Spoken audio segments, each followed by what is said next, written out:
നെടുമങ്ങാട് മണ്ഡലം GR അനിലിന് എത്ര mark?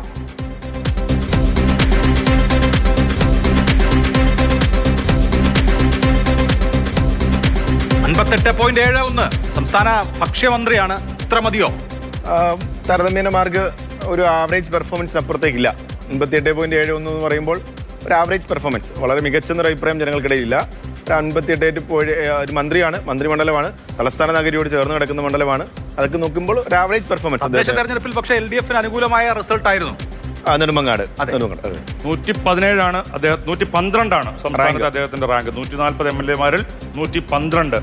ഇപ്പൊ ഈ സി ദിവാകരൻ മത്സരിക്കുമ്പോൾ ചെറിയ ഒരു മാർജിനിലാണ് അദ്ദേഹം അവിടെ ജയിച്ചത്. പക്ഷേ GR അനിൽ വലിയ ഭൂരിപക്ഷത്തിലാണ് കഴിഞ്ഞ പ്രാവശ്യം അവിടെ ജയിച്ചത്. പക്ഷെ ആ ഒരു അന്നത്തെ ഒരു അന്ന് GR അനിൽ പരാജയപ്പെടുത്തിയ PS പ്രശാന്ത് പിന്നീട് LDF വരികയും ദേവസ്വം ബോർഡ് പ്രസിഡന്റ് സാഹചര്യം ഉണ്ടായി. അപ്പം GR ഒരു സൗമ്യനാണ് വ്യക്തി. ഈ പറയുന്ന വലിയ വളരെ ആക്റ്റീവ് ഒന്നും അല്ല ആൾ, വളരെ സൗമ്യനായ ഇടപെടൽ നടത്തുന്ന ആളാണ്. മണ്ഡലത്തിൽ സജീവത പറ്റിയ അഭിപ്രായമില്ല, മണ്ഡലത്തിൽ ലൈവാണ്. പക്ഷേ അദ്ദേഹത്തിന്റെ പ്രവർത്തനങ്ങളിൽ എല്ലാവരും ഒരു ശരാശരി എന്ന രീതിയിലാണ് അഭിപ്രായപ്പെട്ടത്. ശരി, ഒരു അട്ടിമറി ഉണ്ടാവുമോ നെടുമങ്ങാട്? UDF പ്രതീക്ഷ വെക്കേണ്ടതുണ്ടോ? LDF-ന്റെ സിറ്റിംഗ് സീറ്റ് UDF പിടിച്ചെടുക്കുമോ? നോക്കാം. നെടുമങ്ങാട്ടെ നിലവിലെ രാഷ്ട്രീയ സാഹചര്യം എങ്ങനെയാണ് കോർ അടയാളപ്പെടുത്തുന്നതെന്ന് വരട്ടെ സ്ക്രീനിൽ.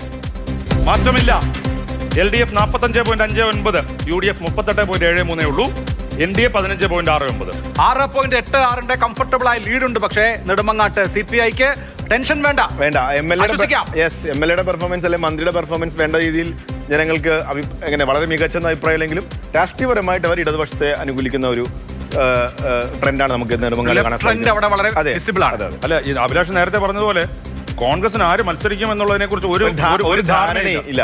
നേരത്തെ മത്സരിച്ച പാലോട് രവി, അതുപോലെ തന്നെ PS പ്രശാന്ത് ഇടതു മുന്നണിയിലാണ്. പിന്നെ വർക്കലയിൽ കഴിഞ്ഞ പ്രാവശ്യം മത്സരിച്ച BRM ഷഫീർ ഇങ്ങോട്ട് മാറി മത്സരിക്കുമോ അറിയില്ല.